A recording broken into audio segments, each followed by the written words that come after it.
most leaders that I interact with, I tell them if they feel like they're dramatically over communicating, they're probably halfway to where they need to be. They just don't understand the difference between the person steering the ship who knows all of the things going on and the person on the ship being steered by someone else who doesn't, and the anxiety that exists in that ignorance. And could you explain what you mean by destination employer? Yeah, so I define destination employer is my term. I define a destination employer as a company that has developed a reputation in the marketplace as the type of place where top talent can 10x their career. So probably the easiest example to give would be a technology services company. Say you're a local MSP, say you're I use my old company, Apicero. Say you're a MuleSoft implementation company. The primary skill set that you hire for is a core range. So at Apicero, it was MuleSoft consultants. At an MSP, it might be field service techs, or maybe you run a pen testing facility and it's pen testers. Whatever it is around that skill set, if you develop that reputation, you have access to talent who prior to that would never give you the time of day.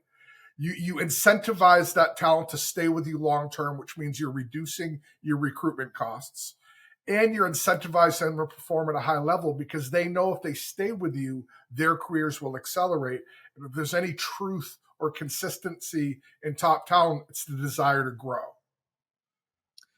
So talent is the big differentiator. It's all about people at the end of the day. And this sounds like a framework to attract and retain top talent in order to thrive in your business.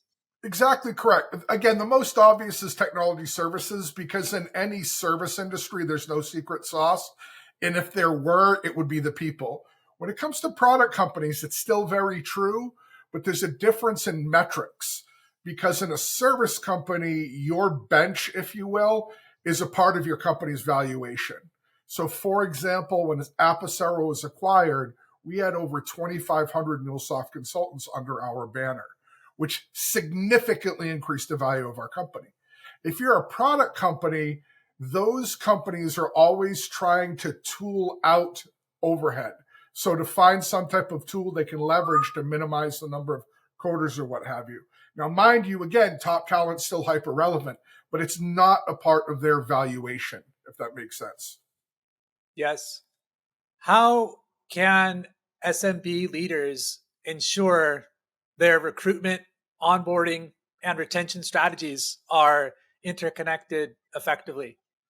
Great question. So the first thing is to acknowledge what you just said. They are interconnected. The bigger mistake that a lot of these folks make is they treat them like disparate systems that are loosely grouped under the heading of HR.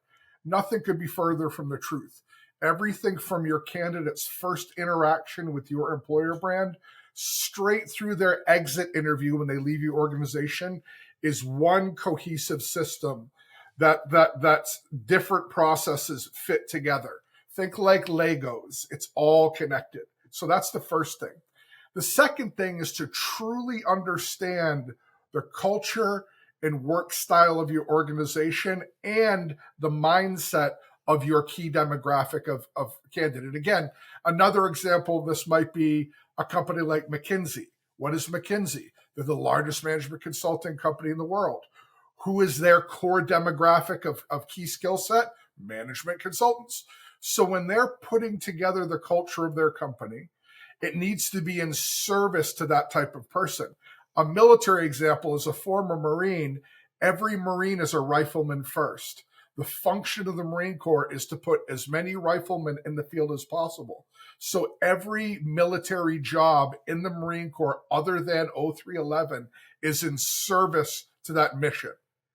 Same concept when you're building your services company or building your company. If I'm McKinsey, which I'm not, as evidenced by this not being in the 37th floor of a New York City office, but if I'm McKinsey, I'm building my culture around what would excite management consultants. If I'm running a custom software development shop, I'm building a structure that's exciting to software developers. If I'm a hot new AI company, I'm building an organization in which data scientists will thrive, because that's the core skill that drives my entire company. For a small or medium-sized business to attract top talent in the likes of McKinsey or other elite competitors, what common mistakes are they making with the attracting and retaining of top talent? And how does the destination employer methodology address these pitfalls? Yeah, interesting. So I'll switch gears. So I do a lot of work in the government contracting space, supporting government technology services companies. And whether you're an industry giant like Booz Allen or some giant megacorp like that, or Raytheon, or whether you're a tiny little 10-person company, you're competing for the exact same talent. Cleared technology talent for the US government is not easy to find. There's more roles than there are people. And you've got to differentiate. As that small 10-person company, you're never going to compete with Booz Allen on benefits and whatnot, the way the US health care works for my Canadian friends, is the larger the pool of employees you have, the better rates you get. Well, if you're 10 people, you're not even a team inside of Boeing or one of the giants. So you're not going to compete there. So to answer your question directly, it's differentiation. Why would you select me over Booz Allen? How can I shape and package my story differently so that you would want to come in? And I'll tell you, one of the easiest answers is, again, growth. So the leadership framework that I teach is engage, fulfill, and grow. And the reason for that is, if a person feels heard and valued, if they like what they're doing and what the company's doing, and they're growing in their role, then they have no reason to leave. It's when one of those three things breaks that somebody leaves you. So if you can create a growth system for them, you incentivize them to stay with you. How do you do that? You ask the questions in the interview that give you that data, and then you use that information from the very beginning, new hire orientation, straight through employee reviews to develop an internal career plan, so that every time you review that person's performance, you're talking about their growth and bringing that front and center so they can see what they're achieving. Yeah, that's a really, I mean, it kind of sounds obvious, but I think it's something that many overlook. If speaking for myself, I think the desire is to get the decision right and then forget about it and move on to the next decision. But it's a matter of like incremental, like, better decisions over time, it sounds like, and tracking growth together and making sure there's like enough alignment there, and just a lot of like nuance and consistency rather than like a grand sweeping, oh, I got the right employee, game over, right? Yeah, and if I had $1 for every time I heard something along those lines, we'd be doing this interview on the deck of my yacht. So the reality is that people are ever changing. So I've got folks I've worked with for literal decades at this stage in my career. I've got folks back when I was doing staffing, years ago, that I had placed 3, 4, 5 times on subsequent projects for consultants, and people I'd placed in their careers 3 times in 10 or 12 years. And then, I would discover that something had changed that I'd taken for granted, and a placement that I thought would be easy suddenly became impossible. Things change for people. It can be as overt as, beginning or ending a significant relationship that impacts how and where they want to live. It can be as minor as realizing that this aspect of their career isn't as fulfilling for them as they thought it would be. So they want to make a change. And now either that change exists inside your organization or it doesn't. And that dictates whether or not they'll stay. But all of these things, no risk can be completely eliminated as it relates to human beings, but it can be significantly mitigated through engagement. If I'm talking to you, hey, David, how do you feel about what's going on? What do you think about these changes? What's new in your career? What's new in your life? If we're having these conversations, I'm much less likely to be blindsided. Makes sense. You mentioned growth. Looking back on your journey from the Marine Corps to becoming a #1 best-selling author and founder of Redbeard Solutions, what are some pivotal moments or decisions that led you to focus on what you're currently doing to helping businesses attract and recruit and retrain top talent?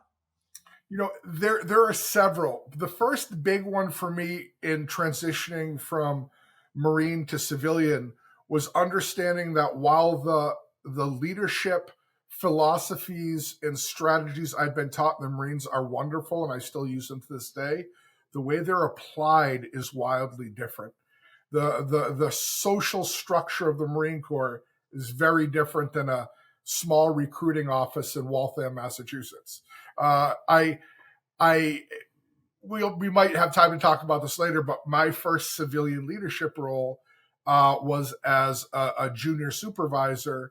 My manager took me in her office and said, "Hey, Gerry, you're crushing it. I'd love to see you to lead a team. Have you ever considered become a sales manager?" I said, "Sure." She said, "That's what I thought you'd say." She handed me a box of business cards, brought me out to the floor and said, "Hey, Gerry's now a sales manager." That was the beginning and ending of my training. And I discovered as my first team abruptly quit that treating them like young Marines was not a winning situation. Why? Because again, different stimulus, different responses. So I learned the hard lesson then that leadership changes based on context and people's needs. So that was a first big lesson for me, was how to lead as a civilian.